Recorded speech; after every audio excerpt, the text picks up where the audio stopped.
Hello, this is Luann from weddingflowersandreceptionideas.com.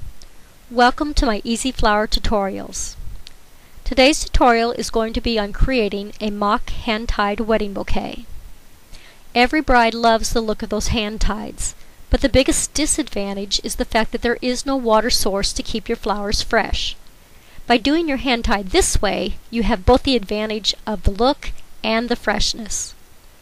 I like to use bouquet holders that have an extra large head of foam, plus this one has the advantage of a hollow handle. I soak all of my bouquet holders in water that's been treated with a fresh cut flower food. I begin by extending the stems of my Cymbidium orchids. With them I need flower picks that are soaked in water that's been treated with flower food. After they've been solely absorbed with water, I insert the wire end of it up into the Cymbidium cut end orchid and then wire and tape as usual.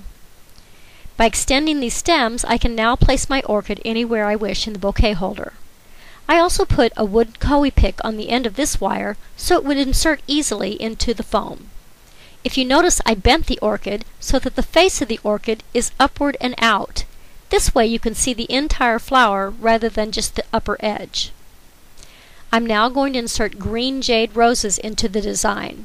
Although you don't need to wire the roses, you do need to cut the stems long enough that they can insert into the foam and give the rose an ability to draw water up into its head.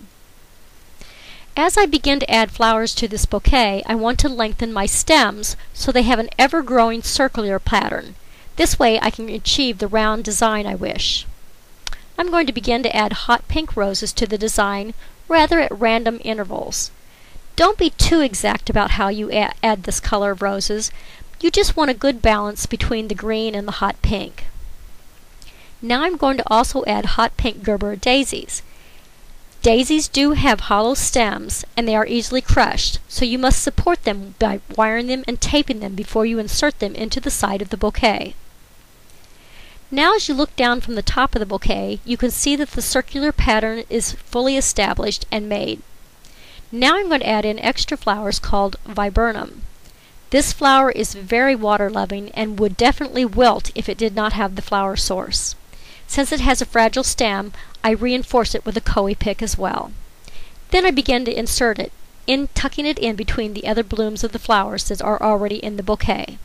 You can see it fills out beautifully. Now for a little fun with texture. I'm going to add some hypericum berries to this, also attached to a Cowie pick. And I add them in clusters around, tucking them in and under blooms in different areas in the bouquet. I add a couple of hot pink roses, mostly for contrast and just to make those other bright colors really pop out of that bouquet. To finish up with my flowering, I'm going to include these little button pomps. They come in green and other assorted colors. I just tuck them in here and there in the bouquet, filling out the empty spots. Now I take my discarded flower stems and I make sure they're thoroughly cleaned of thorns, greens, and any other debris. And I cluster them around my bouquet holder handle, and then I secure them with either a wire or a zip tie. You can see how quickly you can have a hand-tied look and still have the advantage of a bouquet holder. I finish the look with wrapping it with this malleable decorative wire in hot pink. This is wonderful because unlike ribbon, it's impervious to dirt or getting wet, so you can do it way in advance. For a little extra sparkle, I'm going to include some bouquet jewelry. Here you see where I included a diamante pin. It adds just that extra little sparkle. I did have to cut the pins off so that I can insert them into the heads of the flower. I also included a few triple-headed pearl pins, just for a little more contrast. When my bouquet is finished, I want to make sure I secure the stems in place by using this product called Floral Lock. Just insert the nozzle deep near the stems by the foam and give a few squirts. I finish by misting thoroughly with a product called Finishing Touch to make sure I seal in my blooms. Then I just pop it into water and wait until the wedding day. Everyone will think that you had a fresh hand-tied bouquet made for you just hours before your wedding. If you need more help with this bouquet or would like a product list of all the things that were needed and used, be sure to visit my website at www.weddingflowersandreceptionideas.com. On my home page, you'll see a thumbnail image that says Flower Tutorials. I have a lot more than just bouquets. I also teach how to make corsage and boutonnieres as well. Although I teach the traditional wire and tape method that most florists use, I also show you a newer method of gluing flowers, which is much faster. I include a lot of different bouquet tutorials, including gorgeous cascades and hand-tied bouquets like the ones you saw. You are sure to find one that is pleased to do and see step-by-step photos of how to create them.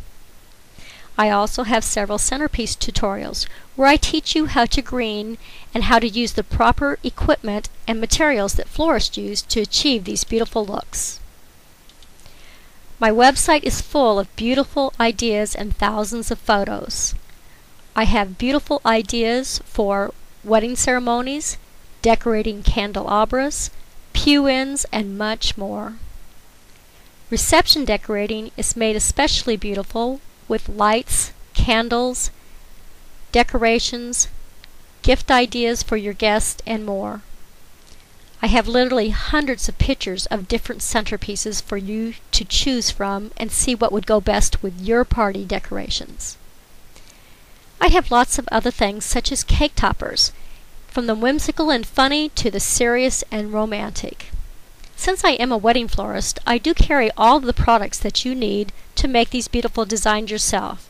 I not only sell them, but I show you how to use them. Thank you so much for watching my Easy Flower tutorial, and I would hope to see you visit my website. You'll find me at www.weddingflowersandreceptionideas.com. Thank you so much for allowing me to take the time to make your wedding day just a little more beautiful.